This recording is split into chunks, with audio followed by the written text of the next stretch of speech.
Hello and welcome to the Communities Connected podcast. I'm April Lamont, the CEO and host of this podcast on behalf of Alisant. Today, in addition to Danette, I'm joined by David Langhout from Starwood Land. Very excited to have David join us today. He's terrific client, colleague, and has become a dear friend. And I'm excited to have a conversation today with you, Dave. Thank you, April. Let's just jump right in and talk about Starwood Land and your master plan portfolio. What makes it special and different? Well, given our capital source and how we approach the business, it's very infrequent that we are buying raw land and have the ability to plan the community from scratch. And it's a joy when we can. But the challenges that we have is in buying portfolios of other companies' master plans, we'll buy them, say, a 10 community portfolio that all 10 of those communities are in different stages of their development, and their life cycle. But what we always do immediately is ensure that the amenity structure meets the needs of the target buyer, increase the landscaping scope and scale, and affect any entry monumentation that's been built. So those items, which are significant financial burdens at the front end, have always been so important to us. That's a great point. I mean, you're dealing with geographic diversity, different stages of development. We've done some research recently to see, what's most important to that buyer when they first approach a master plan. And they're shopping with their eyes first. So I can see that investment in landscaping, proper monumentation, and really creating a sense of place as you approach and enter the community can make a real difference. For as long as I've been in the business, which is crazily approaching 40 years, master plan communities have always been a draw for people. Even in down times, they'll always outperform standalone subdivisions. And the old saying, you don't get a second chance at a first impression. It's so important to us to provide that potential home buyer a sense of, I am comfortable, I am safe buying in this community because of the commitment to the details, that as the cycles go up and down, this is the type of place that I'm going to feel comfortable with making the most important financial life decision that we'll make as a family. So, Dave, that attention to detail, that same mindset of you don't get a second chance to make a first impression. One of the things I think makes Starwood really special, it doesn't stop with the first impression, what you see, but it does continue into how you feel when you're shopping for a home there, and certainly once you live there, uh, lifestyle is a big part of that, isn't it?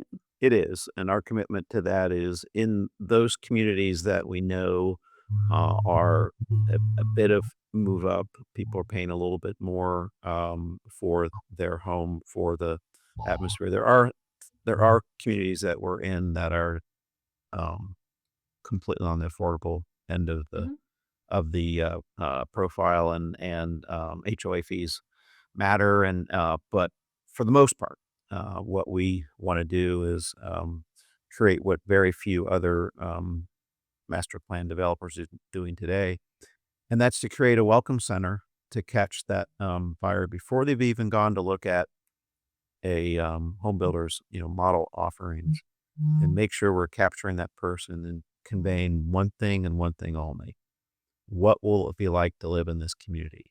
And we convey the size, scope, and then get into the amenity and what the lifestyle programming is. That we spend quite a bit of money with the right consultants to make sure those are current and relevant, and with strong attendance. But uh, we don't talk at all to that customer about what type of home you're looking for, what's your price range, are you already mortgage qualified? No sales direction. This is completely just to set the tone for that buyer to realize they have arrived that's in a place that's a bit different and get them excited. And just recently, within the past couple of years, Centerra's actually won awards for your welcome center, is that correct?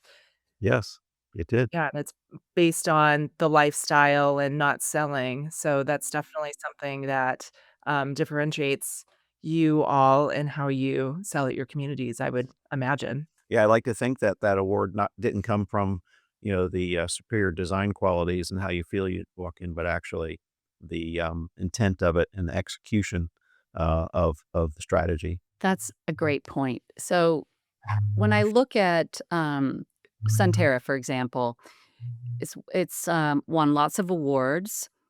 It has, possibly, quite possibly, one of the highest sales velocity rates in the country, but certainly tops in Texas. You talk about that cohesiveness, right? I come in to the Welcome Center. You want to create a first impression through the monumentation and the landscaping, and then what will it feel like if I'm here? How does that then extend to that onboarding for that new resident? How do you pull that all the way through? Well, at Sunterra, it is, a massive challenge because we do have, incredible sales velocity that comes from, a very large, count of builders that are active. Mhm. I do scratch my head at times how a consumer even begins to sort through what their options are because they're so plentiful. But every builder gets their share and they just produce numbers month after month. The integration of that Welcome Center staff by co-locating the homeowners association and until we have the amenity up and operating, even the lifestyle director is is co-located in that welcome center. And really that's the part that the developer's driving is HOA. And that's an important part of onboarding. And that's the connection we have to each one of the, whether it's 4, 5, or 20 home builders, is, an incredible staff of people that are all working together as a team. And, how they do, 100 to 120 a month is amazing to me. But they have been getting it done month after month, year after year. That's amazing, and there are some uniquenesses to Sunterra. You've got the Crystal Lagoon there, you've got some other really high-profile amenities. Do you see that same strategy play out in some of the other projects, whether it's Cypress Green or Emberley, Wildflower? I know all of those are at different stages of development, but as a formula or as a practice, does that play out regardless of the amenity package? Yes, it does. Sunterra is unique from the others only in that, given the scale of target of 7,000 homes at completion, we have more than one amenity center. Because it's more than 1,000 acres. The communities that have 2 to 3,000 homes, you know, can live with one central amenity with the budget that we put into it. But in all cases, there's just one welcome center that we try to capture right at the front door. I think one of the really interesting things about your developments as well from what we've seen is, um, the teams that are on site start lifestyle so early. It takes a long time for the amenities to be built, but they're getting really creative about how they can bring those moments together for the residents and create that early community. That's something that, we definitely see you all as a leader in as we're working with you in those communities as well. Yeah, the On Place team was fantastic, and we're starting lifestyle program even before we have an amenity by really being a part of the broader community. It would be a fishing event, for fathers and kids, at the nearby park. We're always promoting restaurants and bars and different things, for kids, and planning events and having everyone meet at a particular place even before our amenity is open, whether that's during the day, during the weekend, or in the evening for young couples without kids, they are terrific about making sure that people know they're probably moving from somewhere outside of the state, Mm, maybe across town, but the locations are often, when they get that size, so remote. It's not like they just moved across the street into the master plan. right. So you're really introducing these folks to their new community, Katy, Texas. What is there to do in Katy, Texas? We'll make sure that people know. When I think about the scale of your portfolio and that it grows in tranches more than just onesie twosies, right?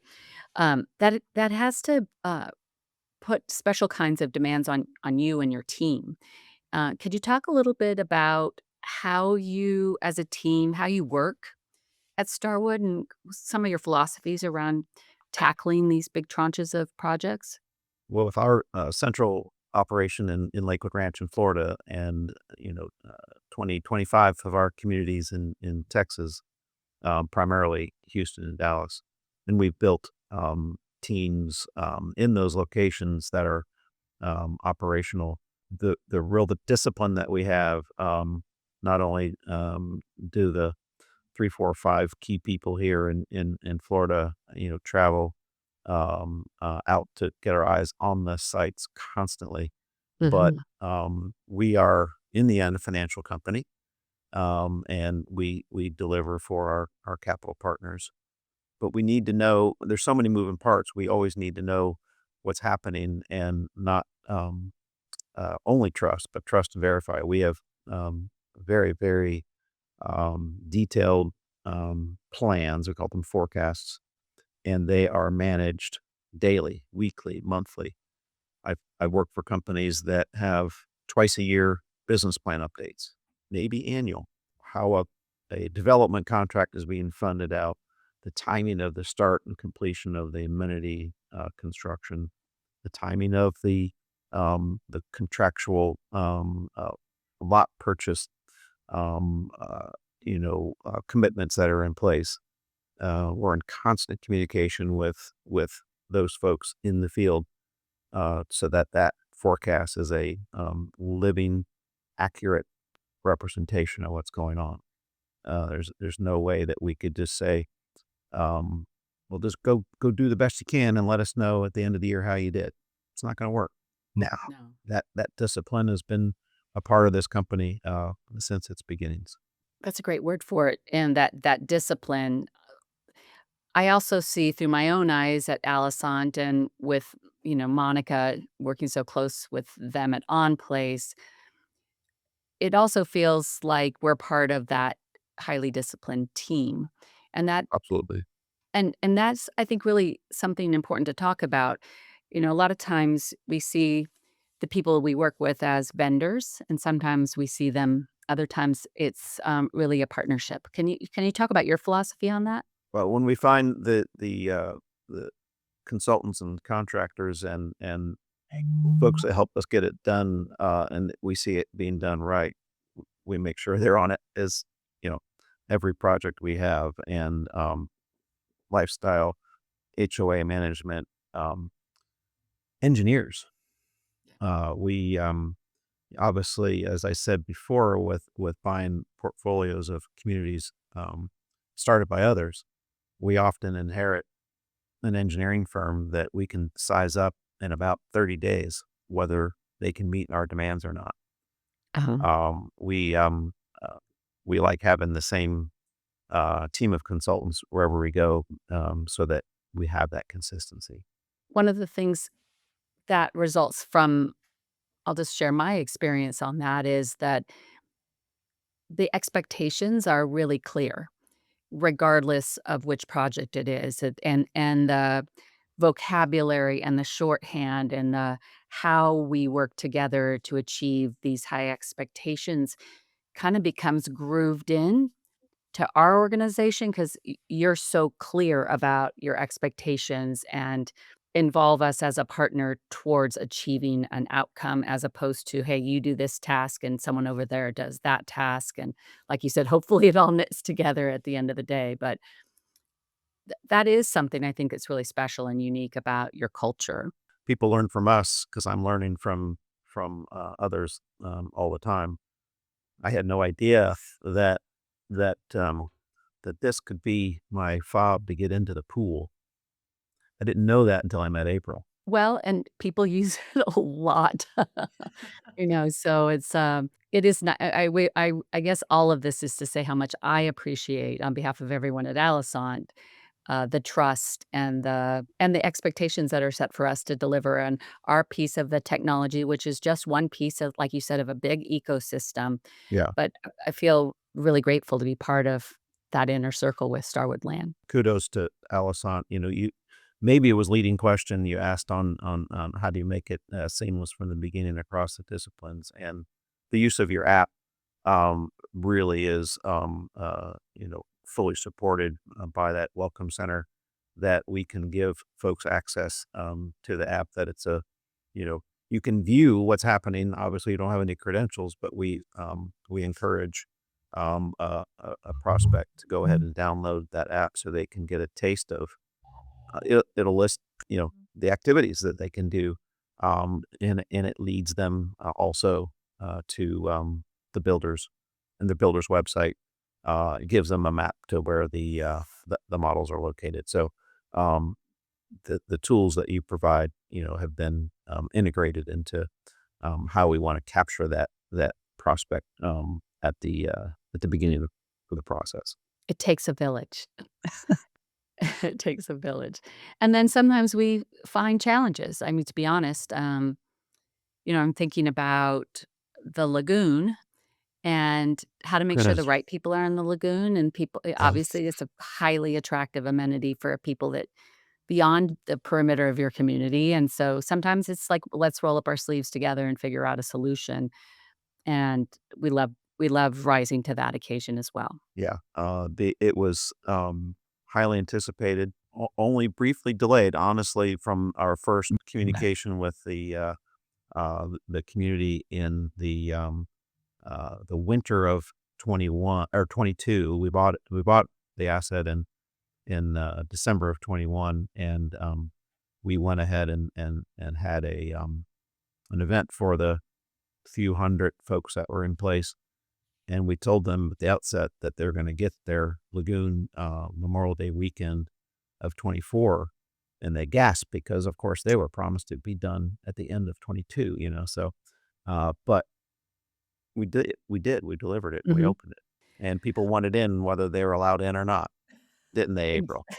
And they were trying to find creative ways, so, Yeah, we found just as creative ways or more to keep it to just those residents, so, yeah. Mm.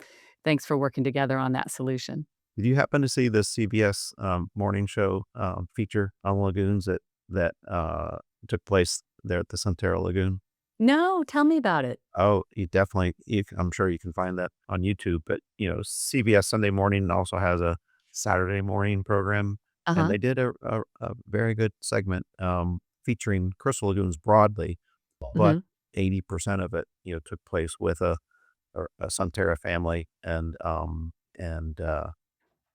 mean, we had an incredible spike in website activity immediately upon its airing.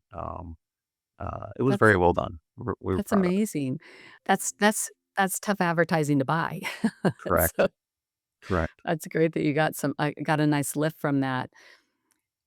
When we're sort of at the beginning of the new year, Dave, and like, what are you looking forward to? What are you looking ahead to in 2026? What's on sort of your horizon? Well, personally, the fact that as we have grown and, added doubled our size in the spring of 25 by um, uh, you know acquiring the Heinz assets in Dallas and Houston. We've added so many more people to our team, and Yeah.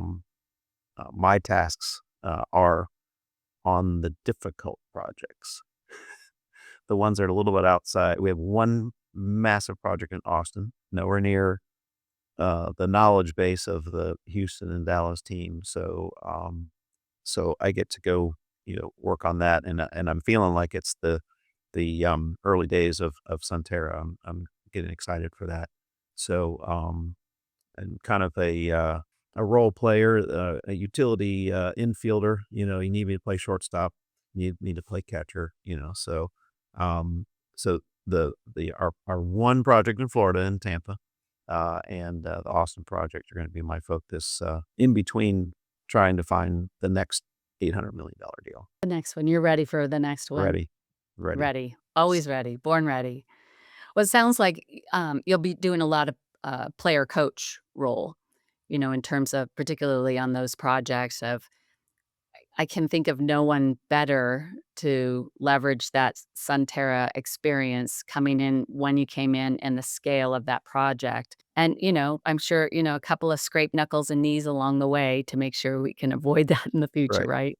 So, David, this is the part of our podcast where we get to know you a little bit more. So what inspires you throughout your days? What inspires me? Getting to the finish line, being a part of the creative process. But when you have a Crystal Lagoon grand opening, you have a completion of the Welcome Center, and that first day of operation, it's exciting, and I like to be a part of that. I am motivated every day. I've been asked far too often, probably because of the color of my hair, but certainly the time of in business. When are you going to hang it up? When are you going to retire? And I was, what would I do? Exactly. But I just I've been a part of Starwood Land full time since late 21, and it was the best move in my career. I've done a lot of different things, almost all in residential development, from land acquisition and development all the way to vertical home building operations. This is the best spot I've ever had, and I don't want it to change. Yeah, I think April and I are both the same way, where we are inspired by being successful and seeing something all the way through and ensuring that, our part is we are doing the most that we can. So it sounds like you have the same inspiration. Yeah, With that in mind, what advice would you give to your 25-year-old self? I've changed jobs to so a handful of times, count on one hand, but as I look back, I'm so fortunate, maybe lucky, to have landed in places where, when I look around, that's where I'm going to learn and grow from is the people around me. And so, as you're interviewing for a job, you've got to interview them and really find out, one, how smart are these people? Two, will I learn from them? Am I the smartest guy in the room? If I think I'm gonna be the smartest guy in the room, don't go there. Yeah, that's definitely something as I continue on in my own career. I think that would be the thing that I would have told my 25-year-old self as well. Well, thank you so much today, David, for taking time out and talking about everything that you all are doing and Centera. We definitely appreciate all of your time. I know that you are a very busy person, and this has been a great conversation. Thanks so much. It was a Let's pleasure. do another Bucky's trip, Dave. All right. Okay, great. All right, Thanks thanks. again.